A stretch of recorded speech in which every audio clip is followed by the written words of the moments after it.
Le contrôle des connaissances est une pratique intéressante pour savoir ce que les gens savent,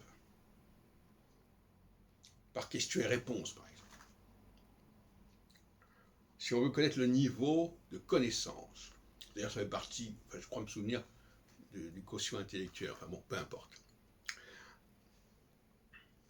La meilleure façon, ce n'est pas de poser des questions directes, mais de demander aux gens de choisir entre des réponses. Pourquoi? Parce que forcément, au cours des temps, il y a des choses qui sont enfouies dans notre mémoire.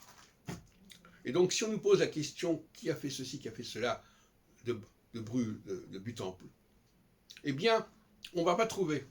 Mais si on nous donne déjà la réponse, entre plusieurs réponses fausses, on va trouver.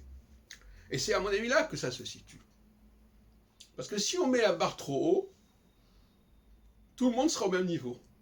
Parce que tout le monde sera nul.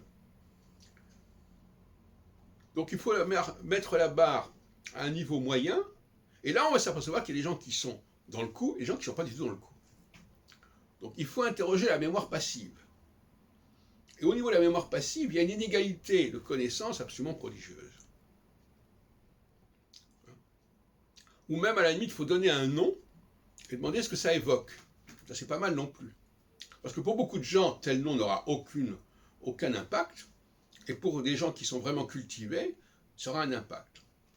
Mais si on pose la question ouverte en disant qui a fait ceci, qui a fait cela, là il peut y avoir un très grand nombre de réponses nulles, et par conséquent on va baisser le niveau général. Je me souviens d'un de mes professeurs, notamment Georges Weidar, justement, qui lorsqu'il interrogeait ses élèves dans des rédactions, posait des questions qui sont tellement pointues que toute personne répondait correctement. Et donc c'était nivelant. Quand on met les choses trop haut, ça nivelle par le bas. Si on met les choses à un niveau moyen, ça va niveler par le haut.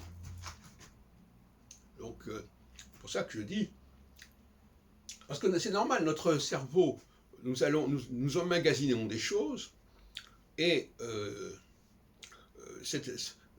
y a un problème de rangement.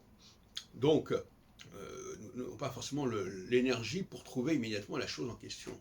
Mais si on nous donne le nom, si on nous met le nom sous le nez, ou si on met plusieurs noms et on demande lequel est le bon, là, le rangement va pouvoir se faire beaucoup plus facilement. Et là, on va pouvoir apprécier réellement la valeur des uns et des autres.